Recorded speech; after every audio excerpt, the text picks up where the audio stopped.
Welcome student, my name is Muhammad Hasibawan and you are watching my official YouTube channel. Today we are going to discuss the topic System International or SI system. In 1960, an international committee of scientists agreed on a single system for whole world. This system is officially named as System International or SI system of units. 1960 में एक साइंसदानों की international committee Paris में बैठी, वहाँ पे एक meeting held हुई 1960 में कि साइंसदान जो है सिर्फ एक सिंगल सिस्टम पर राज़ी हो गए जो सारी दुनिया के लिए एप्लीकेबल हो। उस सिस्टम को ऑफिशियली कहते हैं सिस्टम इंटरनेशनल। थोड़ा सा बैकग्राउंड देख लेते हैं कि जब 19वीं सेंचुरी के शुरू में जिस वक्त थोड़ा बहुत हमें कंसेप्ट मिला यूनिट्स का, तो उस वक्त सब कई मुल्कों ने अपनी अपनी यूनिट बना ली। फ्रेंच की अपनी यूनिट्स थी, ब्रिटिश की अपनी यूनिट्स थी, FPS यूनिट, CGS यूनिट, इस तरह की अपनी अपनी यूनिट्स थी। तो फिर वो मसला पेश आ रहा था, हर मुल्क अपने हिसाब से अपनी यूनिट लेता, अपने हिसाब से चीज़ों को मैयर करता और इस तरह बहुत सारे मसाइल पैदा हो जाते।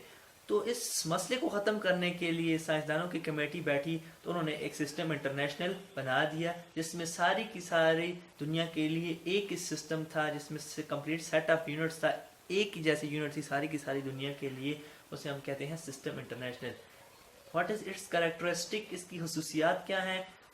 ऐसा इस सिस्टम को हम प्रेफर करते हैं दूसरे सिस्टम्स पर जो अपने अपने, जिस तरह बरतानिया का अपना सिस्टम था, FPS सिस्टम या CGS सिस्टम, उन सारे सिस्टम्स पर जो अपने अपने मुल्कों के सिस्टम्स थे उस पर हम SI सिस्टम को प्रेफर करते हैं कुछ रीजंस की वजह से।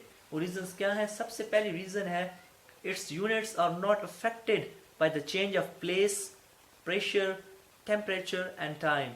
कि इसकी जो यूनिट्स हैं, सिस्टम इंटरनेशनल की जो यूनिट हैं, ये असरअंदाज, इन पर कोई असर नहीं होता।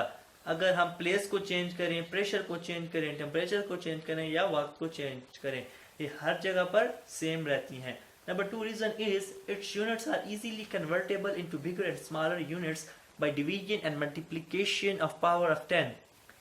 जो सिस्टम इंटरनेशनल की जो यूनिट्स हैं, जिस तरह किलोमीटर हो गया, ठीक है, इनको हम इजीली कन्वर्ट कर सकते हैं बिगर और स्मॉलर यूनिट्स में, डिवाइड करके या मल्टीप्लाई करके पावर ऑफ 10 के साथ। मिसाल इसकी ऐसे नहीं, देखें 1 किलोमीटर है, 1 किलोमीटर को हम मीटर में कन्वर्ट कर सकते हैं। अगर किलो की जगह 10 पावर 3 पुट करें तो 1 किलोमीटर इज इक्वल टू 10 की पावर 3 मीटर, यानी 1 kilometre is equal to 1000 metre. इसका मतलब है यूनिट्स को हम बड़ा छोटा कर सकते हैं।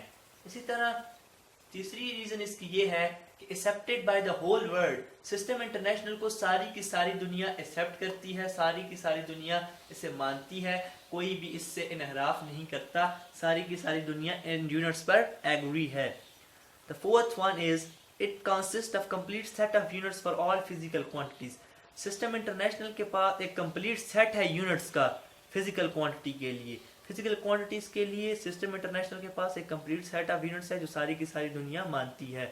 यहाँ पे फिजिकल क्वांटिटीज की टर्म यूज होगी। फिजिकल क्वांटिटीज क्या होती हैं? Physical quantities are those quantities which can be observable and measurable. जिनको हम ऑब्जर्व कर सकें और मेजर कर सकें वो फिजिकल क्वांटिटी हैं। For example length, mass, time, temperature, electric current, intensity, amount of substances. ठीक हो गया। और नंबर 5th रीजन है सिस्टम इंटरनेशनल को यूज करने की या इसको प्रेफर करते हैं दूसरे सिस्टम्स पर। इसकी 5वीं रीजन ये है कि ये 3 यूनिट से मिलकर बनती है सिस्टम इंटरनेशनल यूनिट। पहली है base units, number 2 is derived units and number 3 is supplementary units.